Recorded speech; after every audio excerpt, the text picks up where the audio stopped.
WSTKS-FM Worldwide. Digital collaborative learning for the 21st century.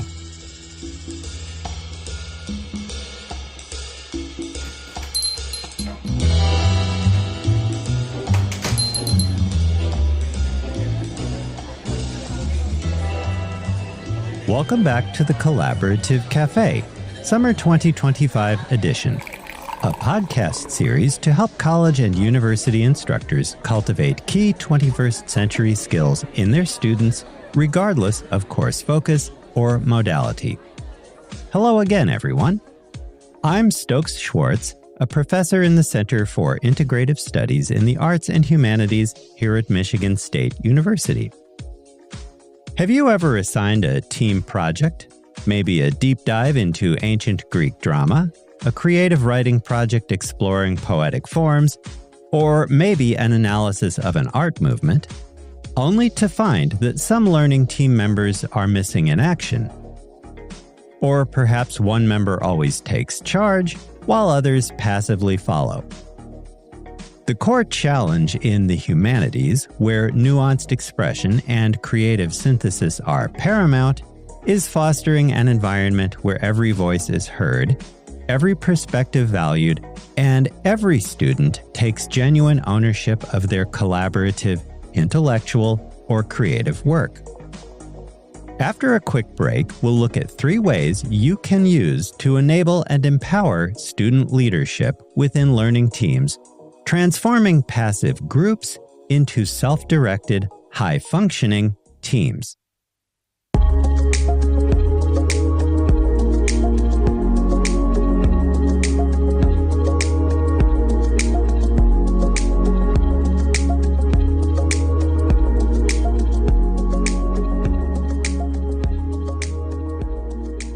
Welcome back. So, what's the first way to empower student leadership within learning teams? Assign rotating roles with definite, skill-focused responsibilities. The technique moves beyond the generic group leader and introduces a more structured rotating system. Here's how that works. In a classical studies course, for example, in which learning teams have been tasked with adapting a Greek tragedy for a modern audience, team members could assume these roles. 1.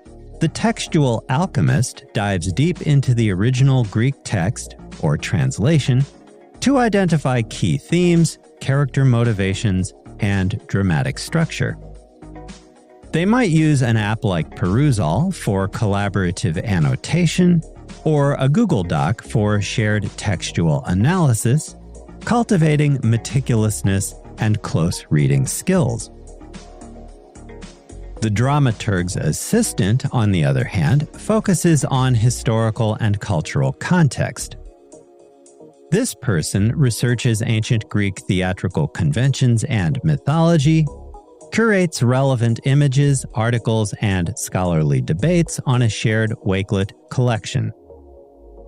That ensures that the adaptation is historically informed, yet creatively reimagined, honing research and contextualization skills. The narrative architect specializes in the modern adaptation. This student develops characters, dialogue, and plot progression. They might use an app like Figma for brainstorming a digital playbill's design, or Miro for mapping character arcs and scene transitions. That activity fosters creativity, narrative construction, and problem solving. The 4th member of the team, the performance curator, considers the final presentation.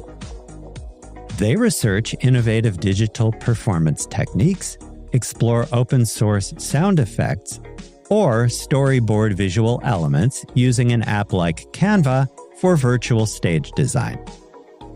This builds communication, aesthetic sensibility, and digital fluency. Here's the twist. For each week or project phase, the 4 roles rotate, ensuring a more equitable workload and shared responsibility with each team member experiencing different leadership functions. Routine switching up of roles also provides low-stakes opportunities for learning team members to experiment with leadership without the pressure of a permanent title. Finally, here's a pro tip to ensure that everyone steps up. Encourage teams to conduct a brief, informal role handover at the end of each rotation. The outgoing role holder explains their process, shares challenges, and offers insights to the incoming teammate. That creates accountability and ensures continuity.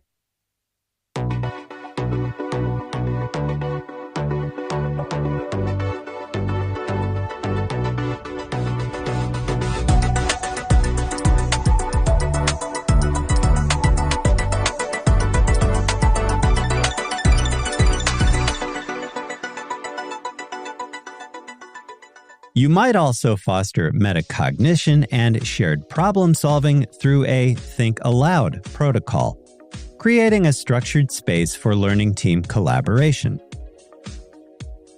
Imagine an English Lit course where a team might grapple with conflicting critical interpretations of a complex poem for their literary analysis essay. They've read different scholarly articles and are now trying to synthesize these disparate viewpoints into a more cohesive argument. Instead of team members asking you how to solve it, however, instruct them to employ a Think Aloud protocol. Using Google Meet for synchronous sessions or a shared Jamboard or Miro board for asynchronous ideation, ask team members to dedicate 15 to 20 minutes to thinking aloud about their problem. One student begins by clearly articulating the issue. For instance, we're stuck because Professor X argues for a psychoanalytical reading, but Professor Y presents a strong feminist critique, and they seem to contradict, especially concerning the ending. Then each team member voices their individual thought process, even if incomplete. They might say, "My initial thought is that we must choose one, but then I wonder if the poem invites both readings simultaneously." Or maybe, "I'm trying to see if there's an underlying theme that both critics address, even if their conclusions differ." As teammates share their thoughts, one member acts as the scribe, capturing everyone's ideas on the digital whiteboard, categorizing them, and making connections.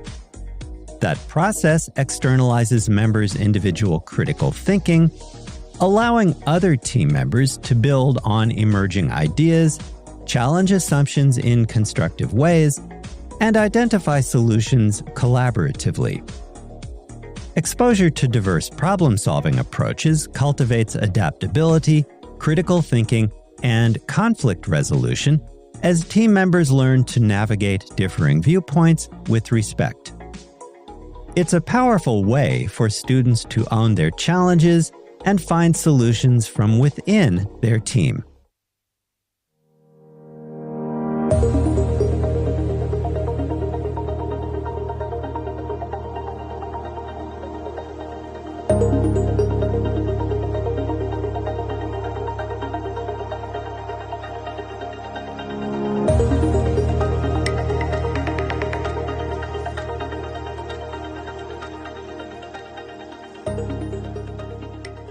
And the final strategy to enable and empower student leadership?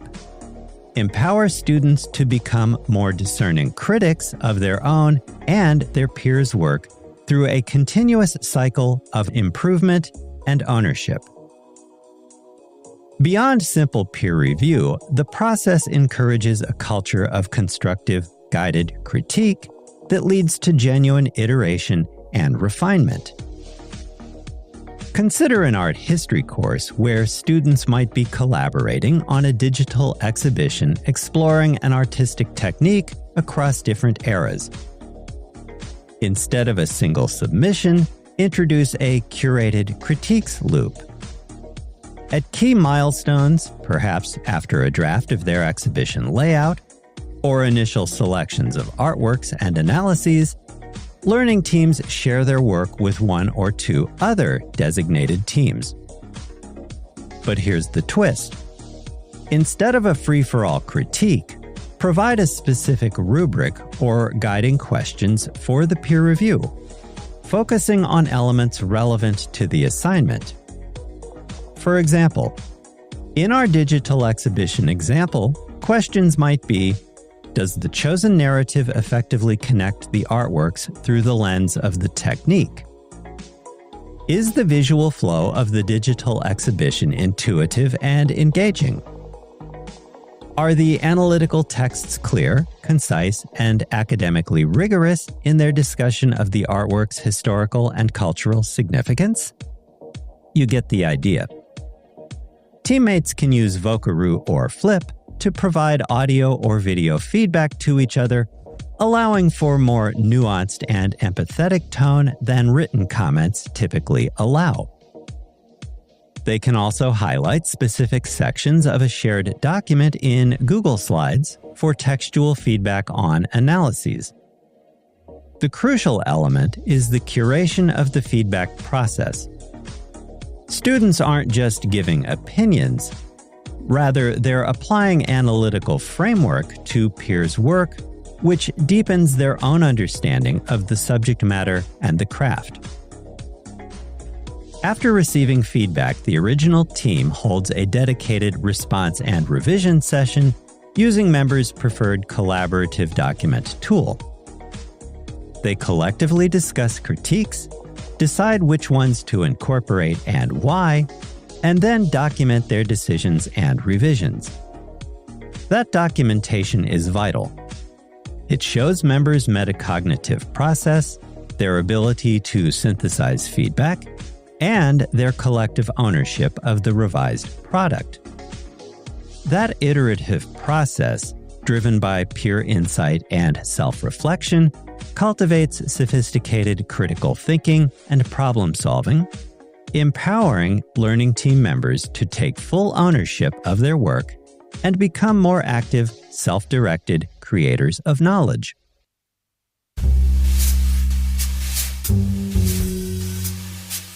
WSTKS-FM Worldwide. Digital collaborative learning for the 21st century. If you find this podcast helpful, be sure to hit like, share, and subscribe.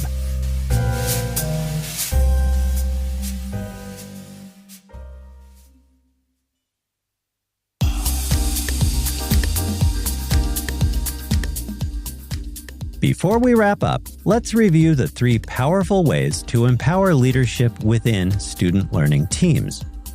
First, curated role rotation contribution with structured handovers distributes responsibilities and builds diverse skills. The Think Aloud protocol helps students externalize their thought processes and collaboratively navigate challenges. Finally, the curated critiques and iterative creation loop encourages learning team members' ownership and refinement of their work. Enable and empower your students with activities like these to cultivate improved critical thinking, effective collaboration, problem-solving, and conflict resolution. Transformative education occurs when students feel a genuine sense of ownership over their projects and their learning process. And with that, we reach the end of the Summer 2025 series designed to help college and university instructors cultivate key 21st century skills in their students, regardless of course focus or modality. Thank you for joining me in the Collaborative Café. I'm Stokes Schwartz, and I'll talk to you again soon. Have a healthy, safe, and productive week in the meantime. With special regards from Onyx, the Cat What Am. Bye for now.